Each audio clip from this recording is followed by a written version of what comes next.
Kjo do jetë pjesë e hetimit dhe pjesë e asaj qëndrimi që do marrë prokuroria në tërësi për këtë çështje, por sigurisht që në rastin konkret do jetë pjesë e hetimit edhe zgjidhja e përgjegjësisë së vetë prokurorit.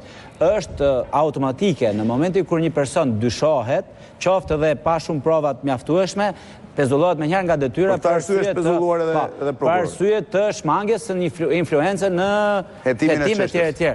Pra absolutisht nuk paragjykohet fajësia e tij apo pafajësia e tij në rastin konkret, por është procedurë standarde. Po personi që shihet duke marrë lekët, ai është kuptohet, ai është për korrupsionin e prokurorit, sepse barazohet me funksionin e prokurorit, por kemi parasysh që në të gjitha këto raste zinxhiri komandues i prokurorisë, i cili ka ndryshuar tashmë në reformën kushtetuese etj.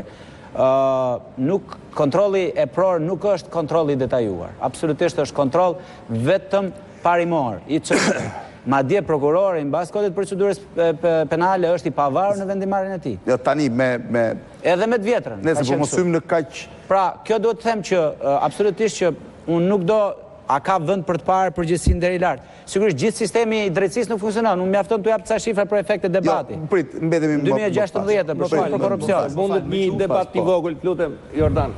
120.000 euro të bllokuara, si ka mundësi? Nuk mundet 2 vjet me rrallë t'i kërkore. Çfarë po bëhet me këtë çështje? Po ky 120 nuk besoj se është vetëm kjo çështje. Ka shumë 120.000 euro sharrru. Me që u lakua, që ka shumë atëherë. Më fal, zotëri.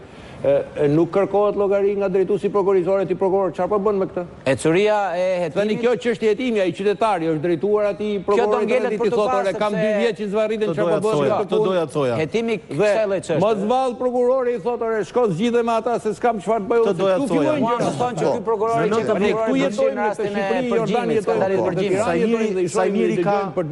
Sajmiri ka më shumë eksperiencë unë, po me sa vite kam që punoj me Sajmirin, unë kam kuptuar diçka. Qytetari na ka shpresën e fundit. Pra mos kujtoni se ai qytetar nuk ka lëvizur çdo lloj guri për t'i marrë ato para. Pra nuk do ta bëj denoncimin, do ta zgjidhi në rrugë më të thjeshta qytetarit. Pra, jam shumë i sigurt që ai është ankuar, ka çu letra ankese gjitha gjërat. Unë nuk desha shumë dakord se duhet të dalë për zgjidhje. Po ta shikosh në video, qytetari thotë, po sikur të t'jap 3.000 tani, se vetëm 3.000 kam me vete. Po sikur të t'i jap gjysma, po sikur t'i jap pjesë. Dhe ato i bëjnë një shantazh i thotë, qytetari është detyruar të shkë ne.